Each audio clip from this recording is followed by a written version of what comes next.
Welcome, brave souls, to the chilling depths of horror and detail.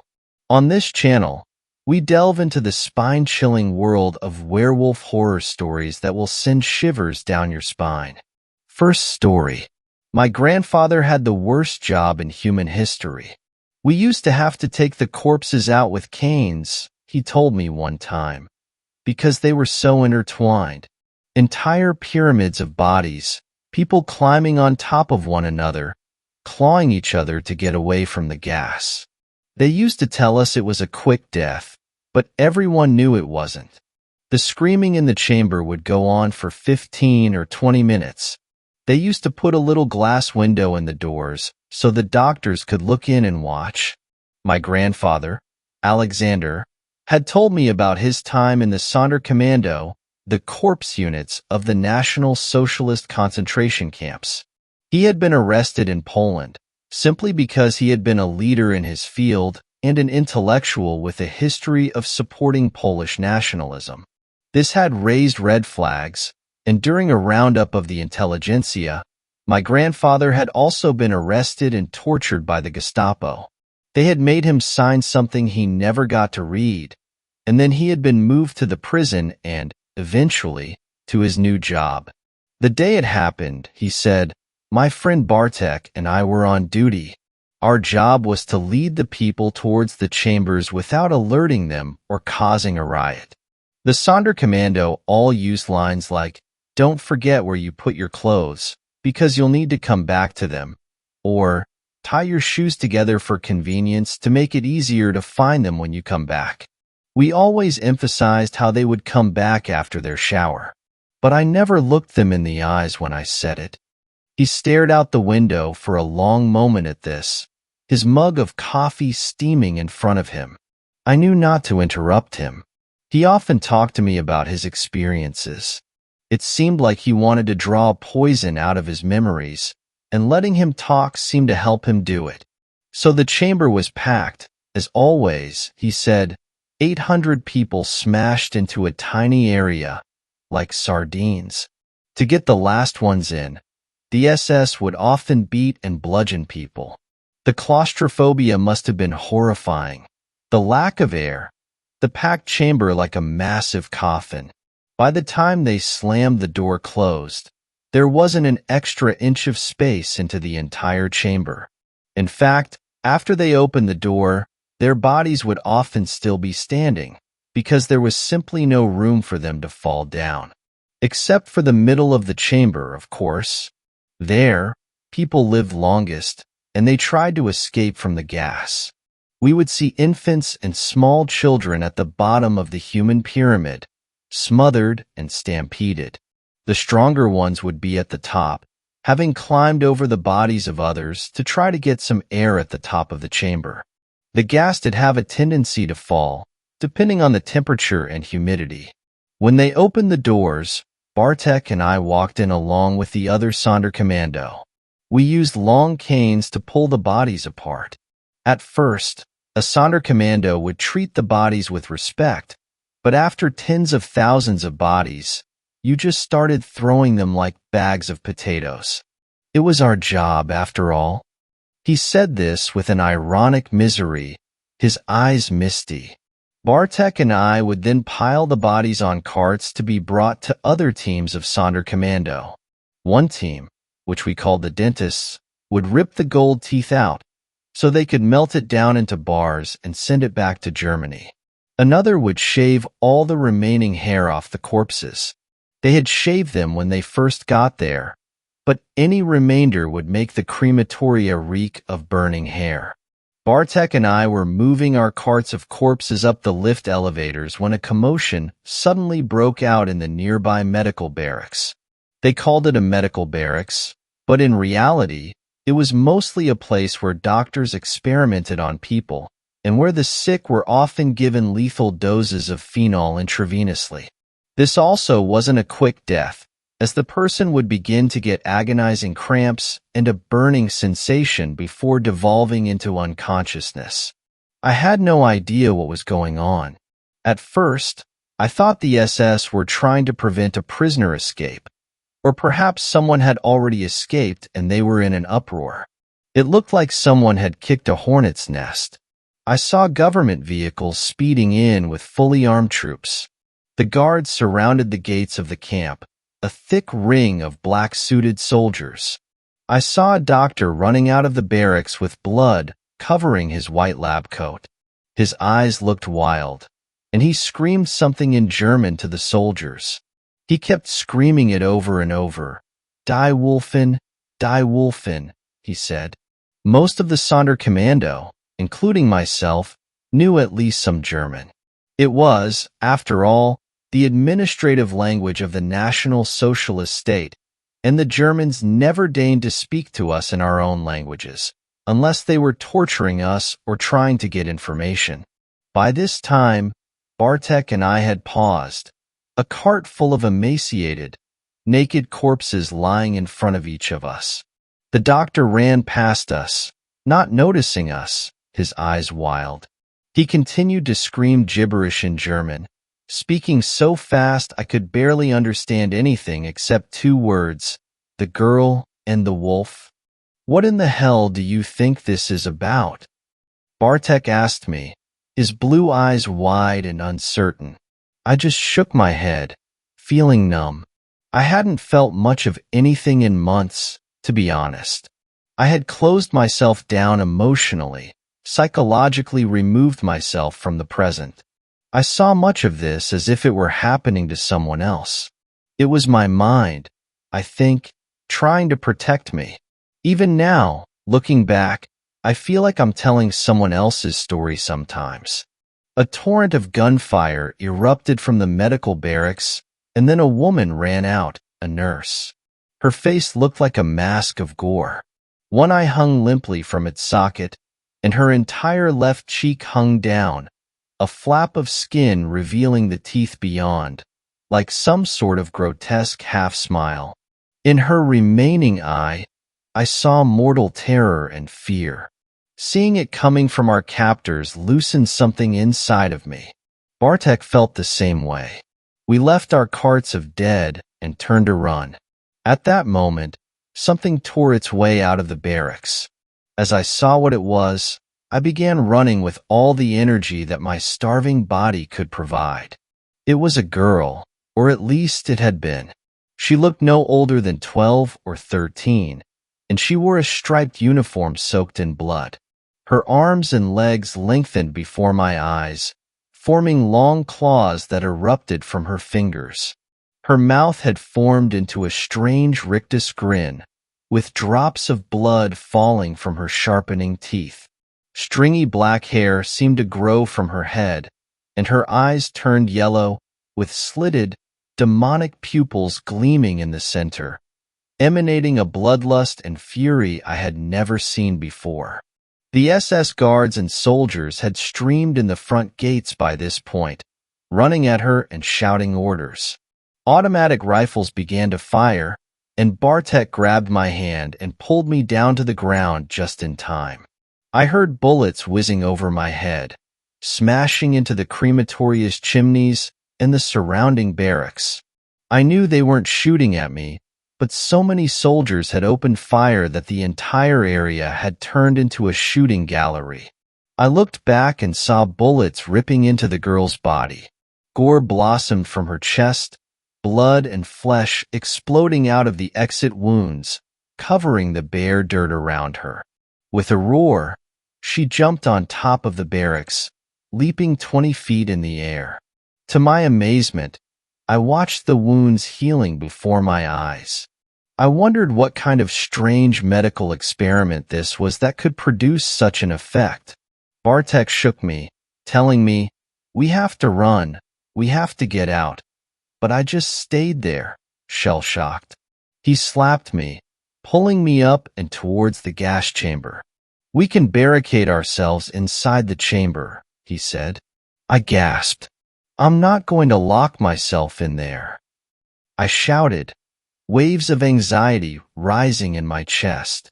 I had images of the door slamming closed and Zyklon being poured through the vents. I shuddered, but we kept running towards it, not knowing where else to go. As we got inside the crematoria, the window smashed inwards, and I saw the girl had followed us. She had completely transformed by this point. Her skin looked yellow and papery against her long, wolfish frame. Tatters of the blood-stained uniform still clung to her body. I saw no marks from where the bullets had struck her. She ran forwards at us, lashing out with a clawed hand. Bartek pushed me just in time, and I fell, the claw missing my face by a fraction of an inch. I began to crawl away, looking back as Bartek began to cry out in terror. I looked and saw him backing away from her, his hands raised, pleading. "I don't want to die. I don't want to die," he kept saying. In a blur, she leaped forward, ripping at his throat, the bloody rictus grin still plastered across her face. A torrent of blood rushed out from the gaping wound, soaking the front of his body. She opened her mouth wide and drank the spouting arterial stream, sucking at it as she held up his body with her clawed hands. When she was done, she threw it aside and looked down at me. I had begun to rise, to jump up and begin to run when she tackled me from behind. I felt a searing pain in my back as her claw connected, leaving deep gouges. I felt something sticky and warm flowing down my back, soaking into the rips in my uniform. At that moment, a dozen SS men ran in the front door and began shooting. I was on the floor after she clawed me, which turned out to be lucky, as the bullets went over me, hissing and spitting blood. I turned my head at the last moment to see the girl galloping away from me on all fours, her freakishly long arms giving her a loping stride. She jumped back through the shattered window she had come in. The SS men all ran out after her, and I found myself alone with Bartek's body. I got up and found the rest of the prisoners confined to their barracks with armed guards watching each of the groups. The guards had left the front of the camp in a hurry, and I saw the gates stood wide open. With blood pouring down my back, I began to creep through the shadows of the camp, checking the watchtowers and the front gates for people. They had all joined in the pursuit or were with the confined prisoners in their barracks, and they had apparently forgotten about a lone Sonderkommando like myself. I finally made my way outside. I didn't see a single other prisoner or guard in the front. But when I looked back, before I left for the final time, I saw the girl leaping over the razor wire fence as countless soldiers pursued her. "Good for you," I said to myself. "Good for you." Second story. The time we saw a werewolf. So, after searching for a bit for a place to submit this where it will be seen, I decided to try it here. This is a 100% true story, and I am using a throwaway in order to provide a little more detail. This story takes place my freshman year of college at the University of Alabama. Since I was living in the dorms, my friends and I would often drive off campus and into the country in order to smoke weed away from our ace and the campus PD. On this particular night, one of my friends and I just finished rolling up a giant blunt and drove off into the night to enjoy it. Once we were far enough away, we went ahead and lit it up and continued to drive throughout the duration of it. After it was finished, we drove into a thick fog, had to drive 5 mph because we literally could not see. We ended up driving out of it and found ourselves in familiar territory. I usually drove away from campus without any real destination, but reflexes, etc., would tend to lead me down the same path. Anyways, we have been here before on previous nights, and there's this creepy stop sign which appears black and unreadable until you are literally 5 feet from it, which we always thought was weird. That has nothing to do with this story, but I tend to ramble, especially when reliving things like this. So after driving out of the fog, we were driving past random houses in the country when we noticed a giant black figure and eyes staring at us from the front of someone's yard. We both did a double take like, "Did you just see that thing?" It was so significant that I 3-point turned my car around to go get a better look. Heading back, I creeped along slowly until we got back to the thing and just stared at it completely silent. At this point, my car was almost to a stop while I stared in amazement at this giant creature. The thing took notice and stood up slowly onto 4 feet, and then onto its hind legs, and I mean this thing was huge. If I were to guess, I would say at least 7 to 8 feet tall. After a couple seconds, it tears off towards us running like a cheetah, basically launching itself through the air with its front legs. When I see this, I slam on the gas and start to take off, but the creature reaches the side of my car before I can accelerate fast enough to lose it. It's now on the passenger side of my car, running along with us and staring at my friend through the open window. He's pushing me against the driver's side door in order to give himself distance away from this monster. Judging by the size of my car, and that this thing head was literally staring at us through the window, I would say that it stood 4 to 5 feet tall on 4 legs and had a giant head with huge fangs, easily capable of ripping off an arm or one of us out of the car.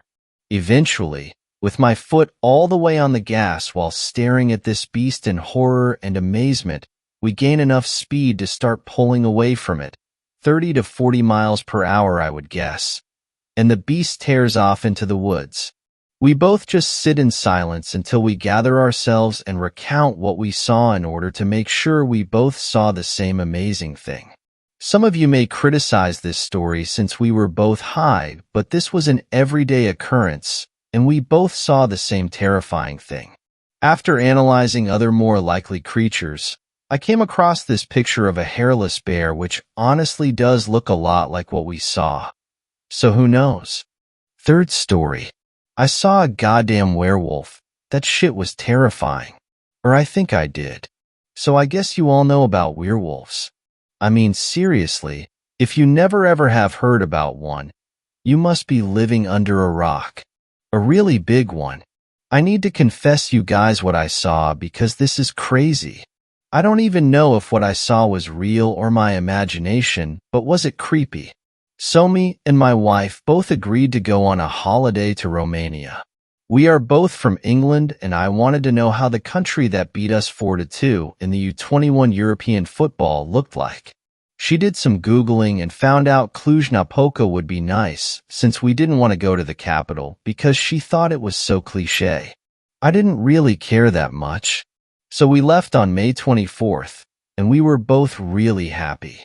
We got on the plane, and we left to Romania. Yay. On our way there, nothing special happened except I'm frightened by planes because I'm scared of heights. I know, sometimes I can be a pussy, but I'm just not that plane guy. So it took us 4 hours to get there, and we arrived at the Avramoanco airport. All nice and good. I helped my wife take the luggage, and we went searching for a motel or something. We took an Uber, and we went to the west of the city as there were cheaper motels from what I heard from the locals. City was great. Nice people, nice buildings, and nice everything. My wife was so excited I almost thought she was gonna explode in it. We didn't know Romanian, but we hoped they would know English. Heh.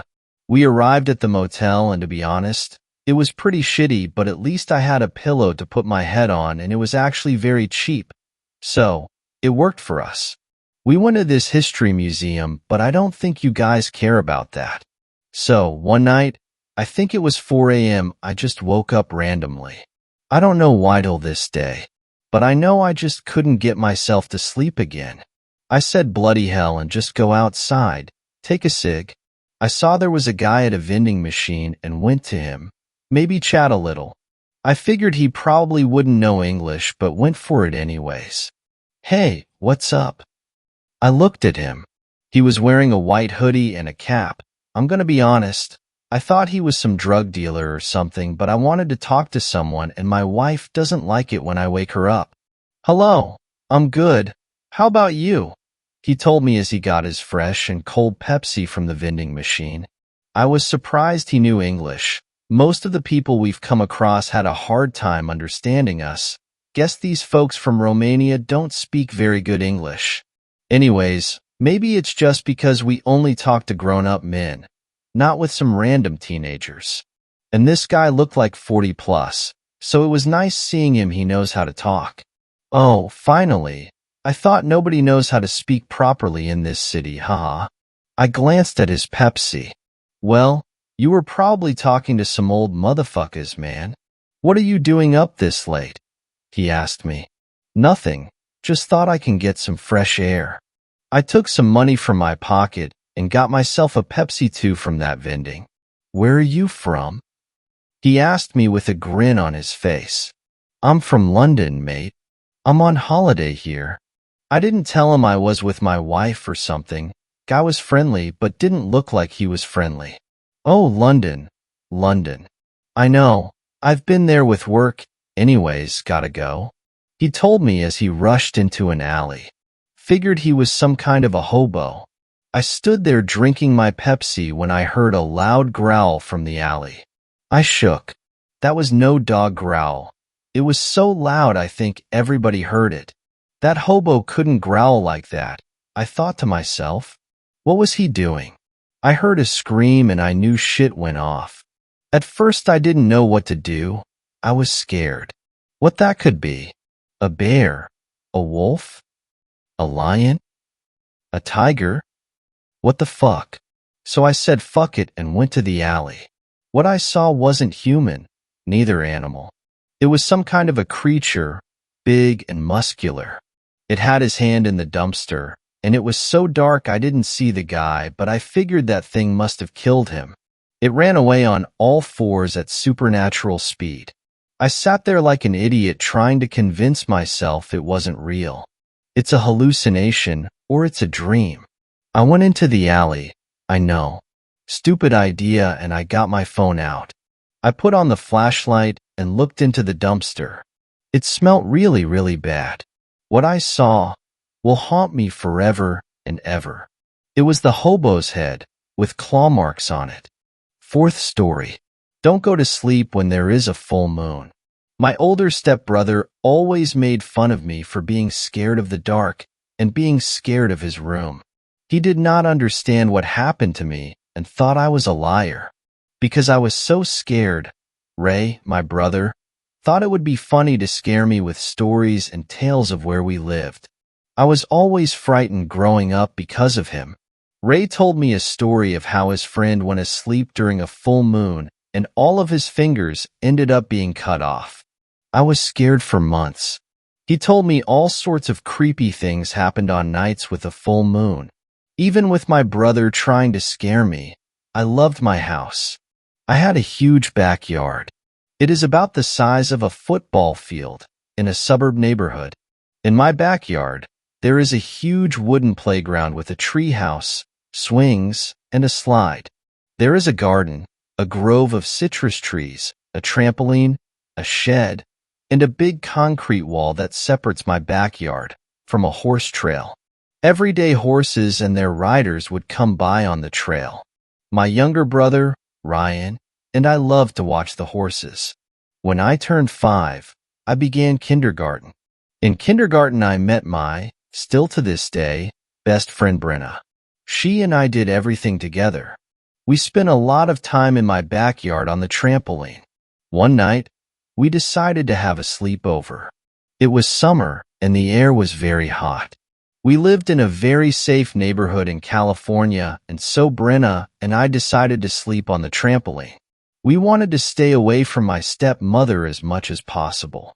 We had the light of the full moon to help us see, and we decided we were going to stay up late.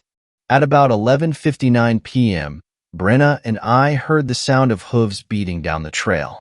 I had never heard or seen horses and their riders out this late at night, and so we climbed up high into the treehouse to watch the horse and its rider ride by.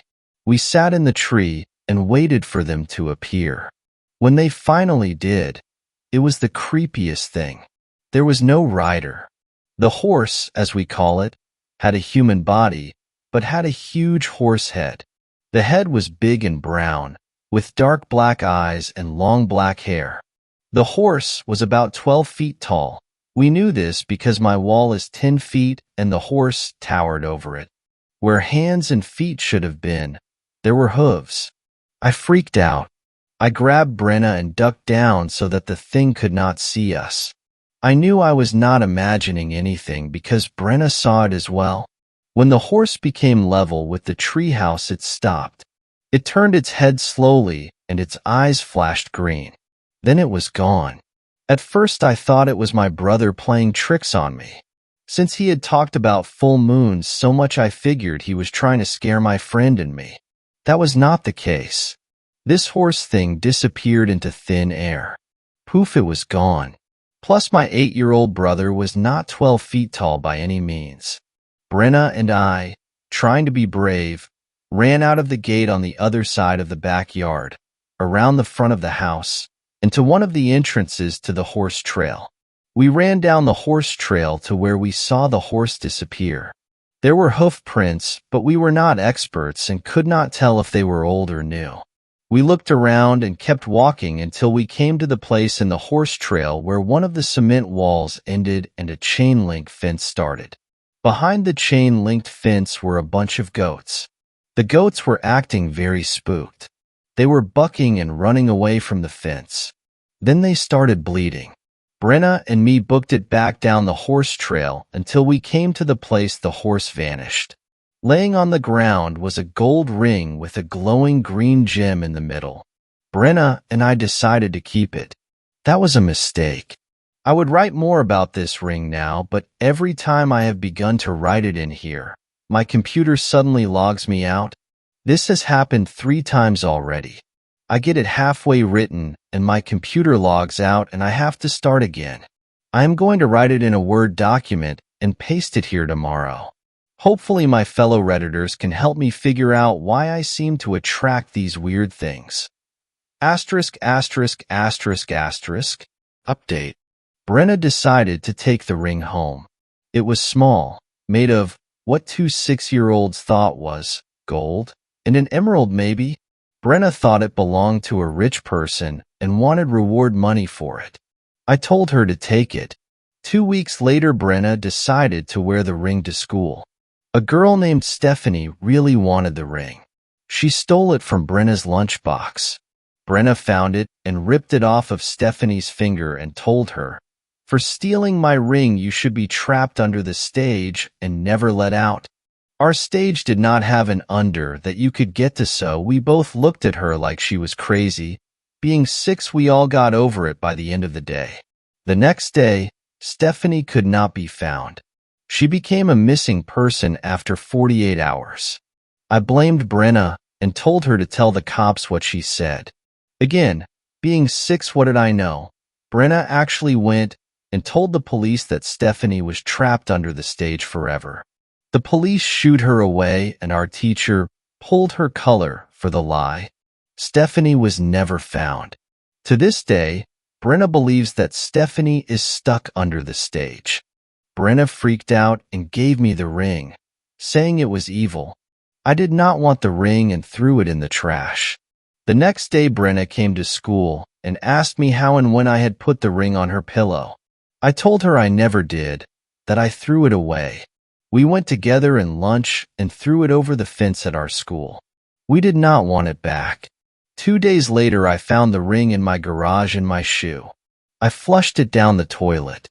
I still do not know what the ring was, what the horse was, and why it all happened. Brenna does not wear jewelry, nor has she been in the horse trail since that day. All the goats were found dead a week after we saw the thing. I blame Ray. I blame Ray for what was in his room, and for what we found, in the light of the full moon. 5th story. Son sees a wolf everywhere, scared kid or paranormal experience. My son is only 2.5 years old, and like most babies, he would stare off in the distance. As he got older and started talking, he would let us know about certain people he saw. They would be anywhere and everywhere. At the store, at families' houses, at our houses. We never paid much attention. I'm not a full-blown skeptic, but I know this is common for children. Whether it's them being more sensitive to the world or just overactive imaginations, we will likely never know. However, he never seemed freaked out by it until one day he started talking about the wolf. It started harmlessly him talking about a wolf outside his window. I figure no big deal, maybe a stray walked by. I live in rural PA, so a wolf wouldn't be crazy out of the question, but they aren't common where I live. He has many dogs in his life at friends and families. He on the word dog and usually calls the dogs by name if he knows them or puppies if he doesn't. He has never called another dog he has seen a wolf. Slowly it started to transform into him, not wanting to go into any dark corners of the house because the wolf was there. Even armed with flashlights or with us, he does not want to go until the light is turned on. Fast forward to today, where we keep string lights in the house for him to make his way to our bedroom AR night because he has been getting scared. One time he had a full-on meltdown because the toilet float needs replaced and occasionally it will click on the water. The resulting noise is startling even to me, but his fear has ramped up. The part that's got me wondering if maybe this wolf is something else is the fact that he will talk to anyone and everyone about it. He was telling the nurse today at his doctor's appointment about the wolf in the dark. 6th story. My dad's werewolf story. My dad has told me this story countless times since I was only but a little boy. My dad had just met my mother, and they happily married each other. Since going into the military was necessary back in the day, he had to leave my pregnant mother all alone at home with my grandma. I'm going to skip the part about his stay there to the werewolf part. It was somewhere around midnight. Everyone at camp was sleeping except the guards, him and some random guy. Just as the guards were changing shifts, some of the guard dogs were being attacked by a tall figure, and all that could be heard was a sound of chewing, dogs being torn apart, and loud barking. All the guards had a chill down their spine and had really big fear instilled inside them. They were all too afraid to check what is going on, so they were all hiding, waiting for the end to what was currently going on. After the apparent turn of events, the guards went to check what might have happened. They were shocked once they had found 2 of the dogs, torn apart, eaten, and the whole place being a mess of organs and torn off dog skin. One of the guards had vomited and started crying. The other was gazing at the scene, while fear tearing him from the inside. He tried keeping his cool and went on to comfort the other guard. The other dogs were visibly scared and were all covered in blood, but one of them seemed to have bit the werewolf and had blood on its mouth. However, no one knew that it didn't bite a dog, but something else. Something much bigger. After what had happened, everyone was alerted about the situation and were told their camp will be moving to another one in approximately 2 or 3 days. Everyone was afraid, and a lot of the soldiers were scared of the recent event. At one point, my dad had to be a guard, so he was doing his shift. He was obviously very afraid and didn't want to do this, but he still did it 'cause he had to. This time everyone was wary about the 2 half-eaten dog corpses, and everyone thought that one of the dogs, the pit bull, went berserk since it wasn't fed much, had gone on to eat the other dogs, while some thought other dumb ideas like the rake eating them. However, that wasn't the case. It was put down and almost everyone thought everything was fine. While he was guarding around, the same thing as last night was going on, but this time he ran there. As he had an AK-47, he wasn't afraid to attack it. By the time he was there, the figure was standing tall where the guard dogs were kept and were eating away. My dad froze in fear and didn't move, while the furry, tall figure with its snout and mouth covered in blood had turned its head around and stared at him with its glowing, hollow eyes. After that, it seemingly had jumped about 20 feet away, then ran away. After that, it was never seen again. Everyone at camp was shocked, and they had to move their camp from its current location to one whole 2 towns away. The only reason this hasn't spread out and the media hasn't caught on it was because our country is very poor, so it made sense for there to be no cameras. The story may sound fake, but my dad had explained it in such vivid detail that I just can't help but think it's real. Hope this was worth sharing. 7th story. There's a werewolf in my town. I didn't believe in it until recently. I think the sightings first started up about 10 years ago. That's the same time my family moved to this town. I was only 12 at the time. Since then, many have claimed to have seen some sort of wolf or hyena-like animal running around. Supposedly, it roams the forest right next to our neighborhood at night. I went around and interviewed the eyewitnesses. Every description was the same.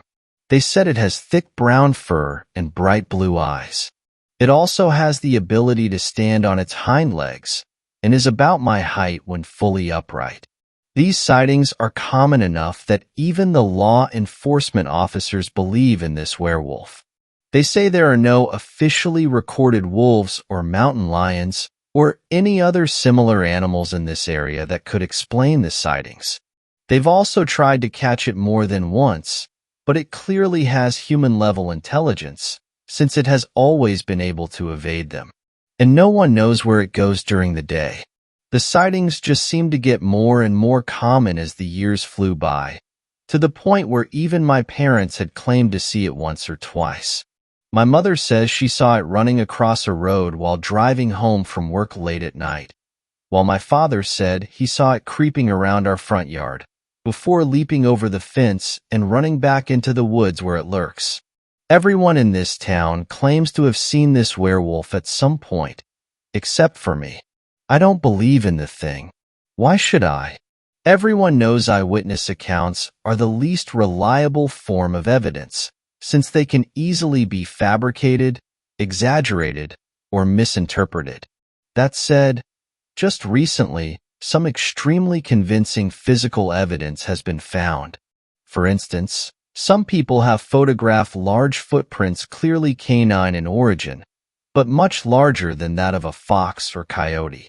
More gruesomely, hikers have been finding carcasses with their necks and spines violently snapped open with powerful bone-crushing jaws. Ever since these deaths turned up, everyone in town has been keeping their pets and livestock indoors at night for safety, especially since the creature seems to be losing its fear of humans, hence the recent sightings of it in urban areas. One of our elderly neighbors even claimed she saw it digging through her garbage right by her window. She says it turned right in her direction, before going over to the window, pressing its muzzle against the glass and breathing powerful, hungry breaths before she ran to her bedroom, pulled the blanket over her head, and stayed there until morning. After hearing that story, I knew I had to get to the bottom of this. Even if it wasn't a werewolf, there was clearly something in our town wreaking havoc. Maybe a feral dog, or even an escaped hyena that someone was keeping as an illegal exotic pet. I decided I was going to try and catch the creature on film myself, no matter how difficult it would be. I set up a camouflage tent in the backyard, right next to the forest, and brought with me a headlamp, a video camera, and a gun. The latter I brought just in case I needed to defend myself from this animal. I set the camera up on a stand right outside the tent, pointed towards the woods, before crawling into my tent, zipping the door shut, and falling asleep. The next morning, I felt a breeze coming from the front of the tent. I sat up and nearly had a heart attack when I saw that there was a gigantic hole torn in the tent door. I peeked out of the hole and noticed the chewed-up carcass of a turkey lying in front of the tent, along with large paw prints surrounding it. He was here, I thought. I wanted to be excited, but I was mainly terrified. I had been extremely close to being this animal's dinner. The animal had torn open my tent, then for whatever reason, decided I wasn't worthy of a meal. Maybe the videotape will explain everything. I hooked the camera up to my computer and uploaded it before examining the footage. At the very beginning of the video, I saw myself setting the camera up before stepping out of view to get into the tent. The next hour of footage was unfortunately corrupted for whatever reason, so I skipped ahead another few hours. At approximately 3 a.m., I saw a big furry wolf-like creature walk out of the woods, its eyes shining brightly in the dark. It was carrying the same dead turkey from before in its jaws. The creature then walked over to the tent, dropped the turkey to the ground, and reared up on its hind legs like a bear. I felt chills run through my skeleton as the animal leaned forward and disappeared completely from the camera. Not only had it torn open my tent, but it had crawled into the tent with me as I was sleeping. I held my breath, desperately waiting for the animal to come crawling out of my tent and run back to the woods where it came. But it never did. Instead, as the sun rose up over the backyard, I saw myself climb out through the hole in the tent, walk over to the camera, and shut it off. After the footage was over, I felt anxious and confused. Even though that shot of it entering the tent was out of view of the camera, I'd expect to see some sort of movement from its paws as it tore the tent open. It was as if the opening in the tent was already there when it entered the yard. Had it torn the tent open in the corrupted footage? Also, if it had slept with me in the tent the entire night, how come it wasn't there when I woke up? The footage should have shown it going through the opening, and it's not like there was any other way of leaving the tent. Then it hit me. I suddenly remembered all those mornings where I would wake up with dirty hands and feet for no explainable reason, and those mornings where my breath would smell worse than usual, as if I had devoured a whole bunch of rotting meat as a midnight snack. My heart sank. The entire room began to swirl around me as I struggled to stand. All of the pieces were falling into place. Why the creature only appeared at night, while I was sleeping? Why I was the only one in town who had never seen the thing? Why the camera had caught it entering the tent, but not leaving? It turns out, the camera had caught the creature leaving the tent, and that creature was the one who set up the camera in the first place. 8th story: How my cousin became a real werewolf. This happened when I was young, so to be kind we'll say it was a little while ago. I grew up in a small, isolated village in Asia. Flimsy wooden houses with roofs made from rusting metal and other scrap materials lined the slosh we called streets.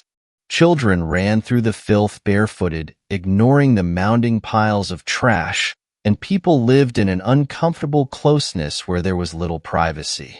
Desperate merchants occupied any remaining available space, trying to sell their knockoff wares and shouting shamelessly at any unfortunate who happened past. For us kids, there was no TV or video games, and sometimes my family, like many others, struggled for basic necessities such as food or clean water.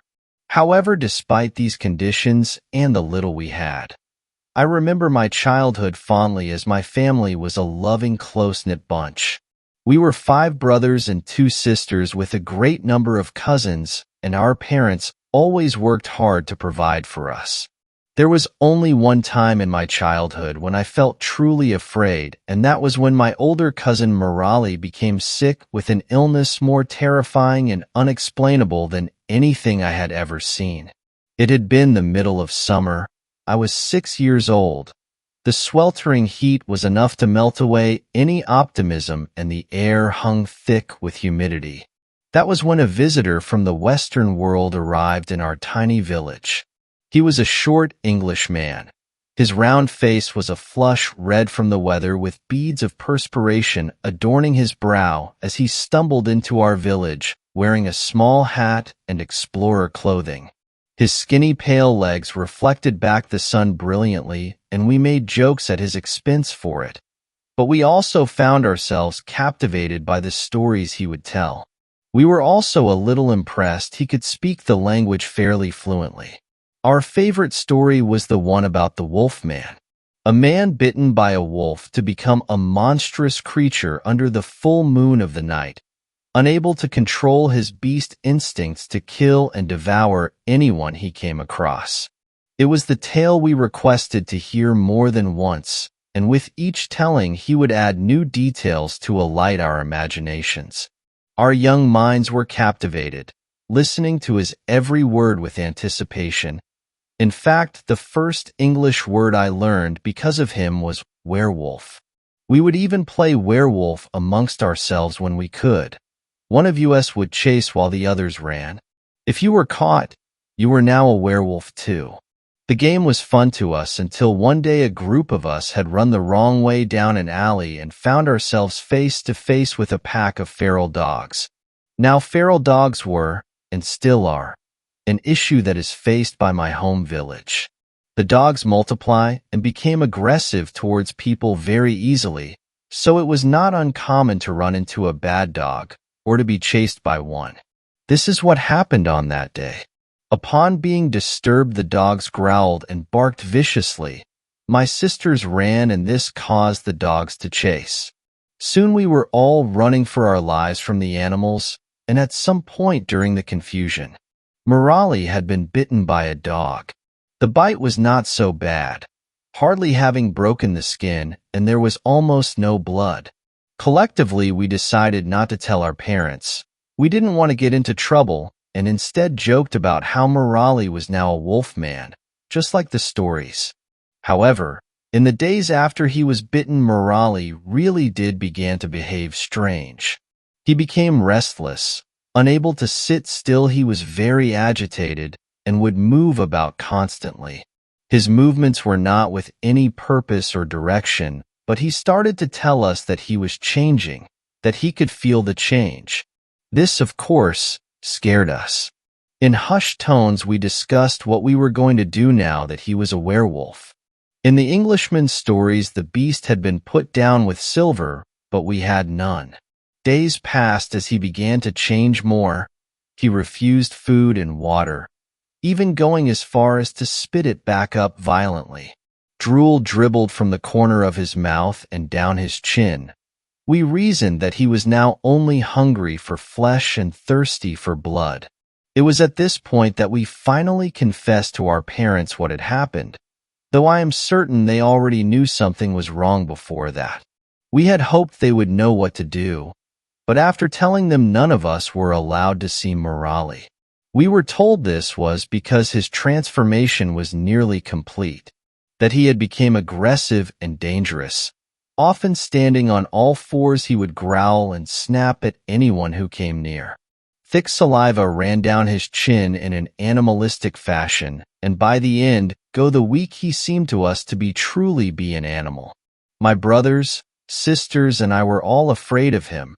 We thought he was sure to change into a wolf any day, and none of them wanted to see him anymore, but I was curious. Curiosity burned in me, and I wanted to know if the story was true, if he was really going to turn into a werewolf. So I begged my parents to see him. They looked nervous, but eventually agreed to let me go if I took my older brother with me. My older brother agreed, and together we went to see Morali. The memory of seeing him that day is something I will never forget. He was laying in bed growling like an animal. A frothy white foam bubbled around his lips as he opened and shut his mouth with deep, wet gurgles. His eyes rolled back into his head intermittently, but when they would focus on us, he would growl louder and arch himself into a horrible, painful-looking positions. His mother stayed beside him, dabbing the moisture from his forehead and wiping away the drool dutifully. She was avoiding being bitten as she did, though, as he would occasionally snap his mouth shut with force like a snapping turtle. It was terrifying to see him in this way. Some part of me knew then that he was not becoming a werewolf, but I didn't know what was happening either, so I had no other way of explaining it. When I returned home to my parents, they gathered all of us together and explained that if ever any of us were bitten, we needed to tell them right away. Morali died the following day, and it wasn't until years later that I found out what had happened. My cousin was not a werewolf. He was suffering from a viral disease that was eating away the gray matter in his brain. He had a lysovirus, a fatal disease transmitted through the saliva of the infected. It is a disease that is still active even in the modern world, and in advanced countries, a bite, scratch, or lick from an infected animal is all it takes. The worst part of it is that symptoms can appear days, weeks, or even years after infection, and once they do, it's too late. There is no cure. Ninth story. Werewolves are not what I expected. My name is Amish. I am a 21-year-old college student, living on the outskirts of city name omitted. My dad had bought this house ahead of time, planning for my college, and I was grateful for that. He had installed metal security screens on all the windows and door to prevent intruders from getting into the house since it was isolated, with the nearest neighbors being more than 3 miles away. There was a woods-like area, less than 100 meters from my house, and I often visited it with some of my college's friends. We started campfires, got stoned, and just chilled in the woods. We never encountered any wild animals, except maybe a wild dog or a monkey here or there, but nothing too threatening. Yesterday, my friends came over. It was my birthday. We got drunk, danced, ordered a shit ton of pizzas, and enjoyed ourselves. After the majority of my friends had left, and only my best friends remained, we decided that it'd be best if they slept over. At 1 a.m., we decided to go into the woods, start a campfire, and enjoy beer while playing Spin the Bottle and giving each other dares. We started off with stupid dares like DMINGXs and posting weird tweets, and since none of us were of the imaginative kind, we were having a really good time fooling around.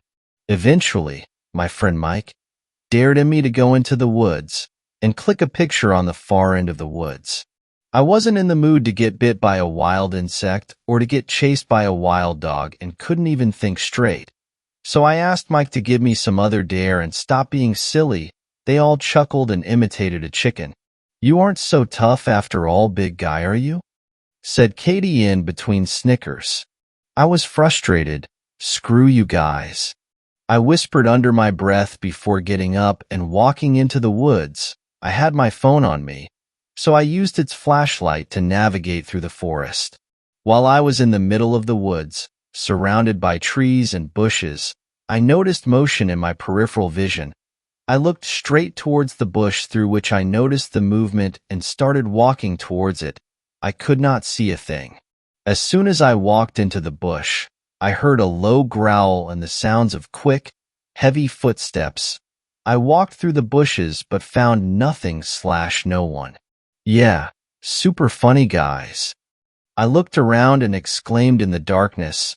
Now that I look back at it, doing this while drunk wasn't the best idea, to be honest, since I would have grabbed the attention of all the creatures nearby.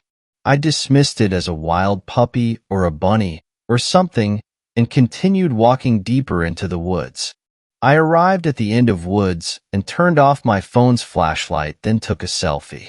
I quickly snapped a few more photos before starting back to the campfire. It was 2:30 a.m. by now, and I was more than halfway through to my friends. I had this sudden urge to check out how the photos actually looked, so I unlocked my phone and looked through to the photos. To my horror, there was a mangled deer carcass hanging from a tree.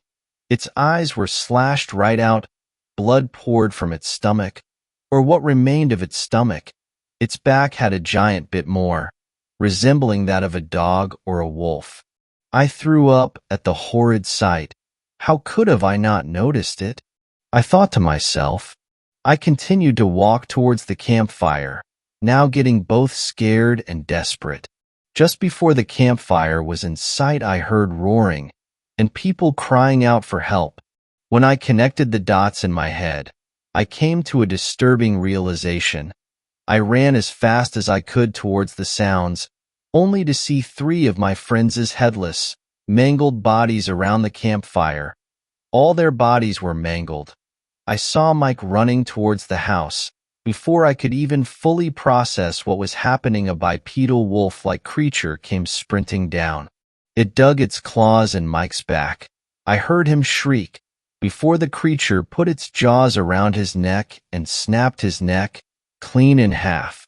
I closed my eyes and ran backwards, back into the woods. I couldn't watch the whole ordeal and was pretty sure that the creature had noticed me. Because of the darkness, I could not make out any features of the creature except a long snout with giant fangs, and the pale green color of its skin. It stood almost at 9 feet tall, and had talon-like claws in both its hands. Something in my heart told me to run and climb a tree, since I knew damn well I could not outrun it. I quickly climbed up a tree and hid within its large leaves, peeking through them. I could see it pass by every couple of seconds, probably looking for me. At 4 a.m., I decided to climb down and run to my house since I hadn't seen it for a good 15 minutes. I took a deep breath and sprinted towards my house. My heart skipped a beat when I realized a pair of footsteps had followed me. I heard it growl and braces for impact. I knew it had lunges towards me. It jumped on top of me and let out a blood-curdling screech. I could now see its face clearly. It had clear blue eyes and grayish-green fur on its face. It looked like a wolf but had a much muscular frame. I felt suffocated under its weight. My life flashed before me. Babe, I closed my eyes, just hoping and praying it'd kill me in one swift blow. But then it got off me and roared. I stood up quickly to see another werewolf, charging towards the clear blue-eyed one. This other werewolf has glowing red eyes and white fur. It looked taller than the one trying to attack me, but was definitely lighter. They locked claw and bit down on each other. A purple liquid, what I assumed to be their blood, splattered everywhere. Their collision gave me enough time to run to my house. As soon as I entered, I noticed that the house was in ruins. The metal screens were broken and blood was smeared on the walls. I immediately dialed up the cops, but realized that I had no connectivity. It was weird since there was a mobile tower just next to my house. Peeked through the window to see both the beasts were purposely damaging the mobile tower with their brute strength. They were a lot more intelligent than I initially thought. The white one looked towards me as it almost gave me a smirk. I escaped my house, laid low, and am currently in a small makeshift hut. Typing this out, the internet connectivity is almost non-existent, so I don't even know if this message will reach out to you or not. I will keep updating you guys. If I am alive, unfortunately my phone is going to die on me in a few minutes. I can hear their howls in the distance. 10th story. I'm a werewolf, and I'm afraid of my human girlfriend. I think I wanted it at first. Being a werewolf was such a chaotic, wild experience. Constantly hanging on the edge of control, staring into the chasm of instinct and impulse, seeing how long I could teeter on the border of sanity. Melissa represented caution, discipline, and control. It had been like a sigh of relief, a release from responsibility, to be on a metaphorical leash. She grounded me, policed me, made sure I kept my nose clean. It started out self-imposed. I chose to stay in for the nights, chose to stay human. I couldn't let her find out about my condition.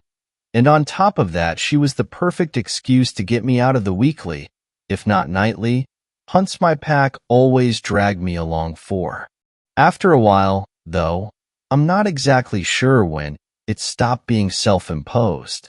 After holding back from my carnal nature for a period of time, I began to crave it, but every time I decided to leave, my heart would start pounding. I'd start looking over my shoulder as I got ready, feeling guilty and, for some reason, apprehensive, these feelings strong enough to dissuade me from leaving. I remember the first time I saw Melissa standing in the threshold between the dining room and the kitchen, her hands on her hips, her eyes dull and calculating. My hand was on the doorknob, and she regarded me, frozen in that position, like an alpha would a pup who'd taken more than his fair share of a kill. "Where are you going?" she asked. I swallowed, my mind searching for an explanation. I couldn't tell her I was a werewolf going to run with the pack. You're not leaving for the night, are you?" she said as her head leaned to one side critically. It was a question, But it wasn't a question. I turned my head aside, my heart beating heavily in my chest. For a moment, indignation rose in me. I was a werewolf, a terrifying beast of the night. How dare that mere human instill such fear in me? My eyes happened to glance out the window, and I saw the empty trash bin still sitting down at the end of the driveway. Relief flooded through me, and before I could think about what I was saying, I spoke. Of course not.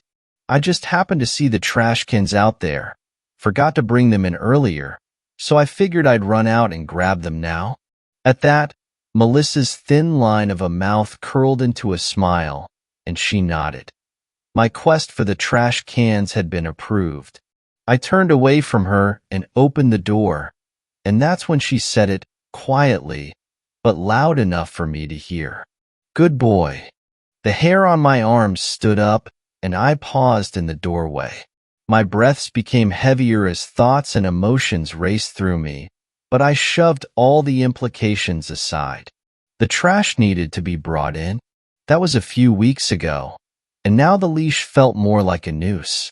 Every rebellious thought I had, every time I tried to pull away, I felt this closing grip around my throat, as pulling away only tightened the knot.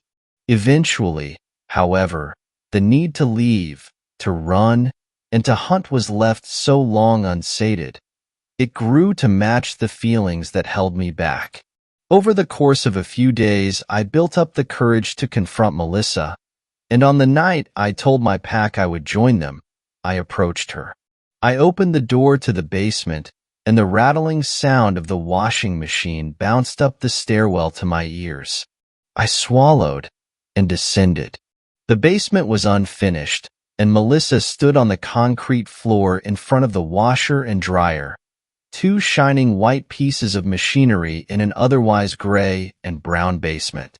A single incandescent light bulb with a pull string hung over Melissa's head like a one-dimensional halo, casting hard shadows about the room. I reached the bottom of the stairs and waited. She was finishing up setting the dryer to run, and I didn't want to interrupt her. Finally, the dryer hummed to life, joining the running washing machine in a chorus of mechanical grumbles and clicks. Melissa heaved a basket of clean laundry up to rest on her hip, and she turned. "Oh, Terry, did you need something?" My voice caught in my throat, and I stared at her dumbly for a few moments. Her eyes narrowed at me, and shiver ran down my spine. "Something the matter, Terry?" she asked. I cleared my throat and steeled myself. "Some friends of mine are going out for the night, and I'd like to—" I stopped as the noose tightened. Melissa's face hadn't changed, but somehow it had. Her gaze burned into me. I could almost feel my skin peeling and curling from the heat. My eyes fell away from hers and settled on the basket weighing heavily on her hip. I took a step forwards and reached out my arms towards the laundry. Here, let me take that. I can carry it upstairs so." My voice trailed off as Melissa made no movement to allow me to take custody of the laundry basket. She just held her piercing gaze on me. "Some friends of yours are going out for the night, and you'd like to?" she echoed, using my exact tone until she curled the end of it into a question. My head dipped submissively, but I pressed on. "I'd like to," I swallowed and furrowed my brow. No, my words would not be a question or a request. I raised my head to meet her gaze. "I'm going to head out with Ash." "And you're telling me this at 9:30 at night?" she asked sharply. My gut twisted.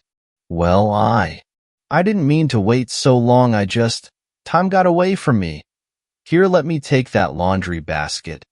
I didn't think we had anything planned for this evening, so I didn't think about mentioning it until now," I rattled off as I reached again for the basket hanging on her hip. Again, she made no move to hand it to me. "Upstairs," she stated, her voice terrifyingly devoid of emotion. My entire body tensed up. I didn't move. Melissa stepped around me and started up the stairs, her footstep heavy with the weight of the laundry she lugged along. I listened to her ascend, but heard her stop at the top of the stairs. The floor creaked as she turned to regard me. Come? My feet moved without thinking. My head stayed down. I traipsed up the stairs behind her and followed her as she walked into the living room and sat down on the couch. She set the basket down in front of her and then patted the seat beside her. I moved to it and sat. Help me fold this laundry. Since you've been staying here, I've got double the amount I usually do. After this, I've got 2 more loads coming through, she told me. My voice came out quietly. Last time I tried to help, you told me. I was folding things the wrong way. And now you know the right way, she stated cheerfully. I felt a heat begin to rise in my chest. You just want me to help so I can't go out. Silence hung in the room like a fog. Melissa said nothing, so I stood up. Down, she ordered. My body almost listened instinctively, and that made me angry. I let out a snarl and faced her, my heart pounding in my chest. You do not order me around like that. I will tolerate it no longer. Melissa turned her icy cold glare to me, and it took everything I had not to falter. I said, down, she repeated. My lips peeled back in furious grimace, baring my teeth. Who do you think you are? Melissa's lip twitched, and then her mouth creased into a frown. Don't push it, she warned me. I laughed, incredulous. Don't push it? You've been pushing me around for weeks. I'm going out tonight, whether you like it or not. I stormed off towards the front door. Terry, stay, Melissa barked. I felt compulsion grip my chest, but it only infuriated me more. Something in me snapped, and a burning sensation spread through my entire body. I was going to change. I couldn't stop it, and I was fine with that. I hunched over as my bones and muscles twisted and snapped and grew. I felt my face stretch into a pointed snout, and hair crawled through every inch of my skin. My teeth grew, my canines sharpened, my clothes ripped and parted into shreds. I let out a deep guttural growl and spun to face Melissa. I would see fear in her eyes. I would see in her the same apprehension she instilled in me. I reveled in the thought of her shrinking away, terrified of my true form, but the woman was doing no such thing.